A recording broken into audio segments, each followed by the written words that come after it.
apa ini? Kalau misalkan kita punya hutang dan sudah waktunya jatuh tempo untuk bayar, sedangkan kita mau sodako, mana yang dahulukan? Mungkin itu ya. Yang didahulukan hutangnya, karena hutang adalah wajib, sodako adalah sunnah. Maksudnya soft depan atau belakang siapa? Kalau misalkan sholat jamaah sama anak atau adik, ya softnya di belakang. Maksudnya gimana nih? Saya kurang paham. Mungkin bisa diulang pertanyaannya. Ingus itu tidak najis. Ingus ya, umbel kalau bahasa Malangnya. Itu tidak najis, tapi menjijikan, kotor ya. Apakah sah sholatnya? Sah, tapi ya menjijikan. Waduh, petanda apa ya? Ya mohon doanya saya supaya sehat, afiat, panjang umur, supaya bisa istiqomah. Mohon doanya semuanya. Amin amin. Waalaikumsalam warahmatullahi wabarakatuh. Ahlan wa sahlan wa marhaban. Saya angkatan ketiga tahun 96, pulangnya 2003. Yang sama saya di Malang itu ada Ustadz Ardini, itu satu angkatan. Kalau kakak angkatan itu Ustadz Salim Nur, Ustadz Soleh Abdun, itu kakak. Ketika anak itu sudah tamyiz, anak umur 7 tahun, kalau di dalam kitab Sulam Taufik harus kita kasih pemahaman, tapi sebatas kemampuan anak tersebut untuk memahami. Jadi bukan dengan, tapi dengan cerita gitu ya, bukan dengan ilmu-ilmu yang tinggi. Salam, coba bisa dilihat di fanpage-nya MTI Al-Islami atau mungkin di website, di fanpage-nya Rabiun Nur. Bisa dicek di situ.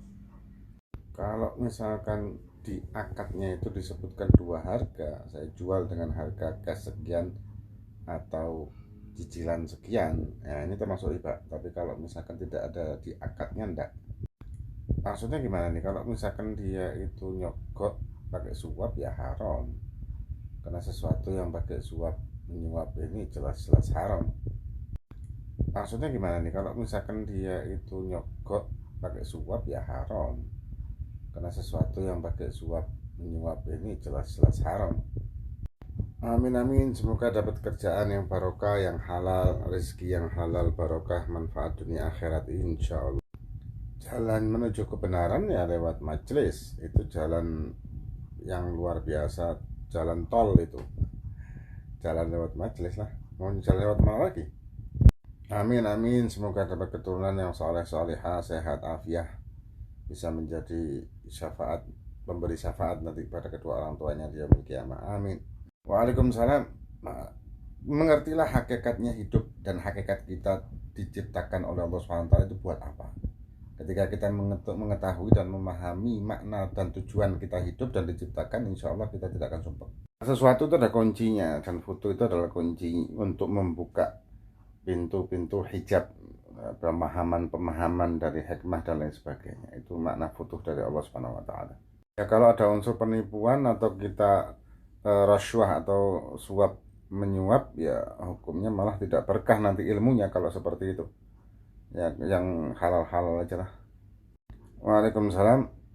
Oh ini baru part 1 ya, berarti ada part-part yang lain. Oke.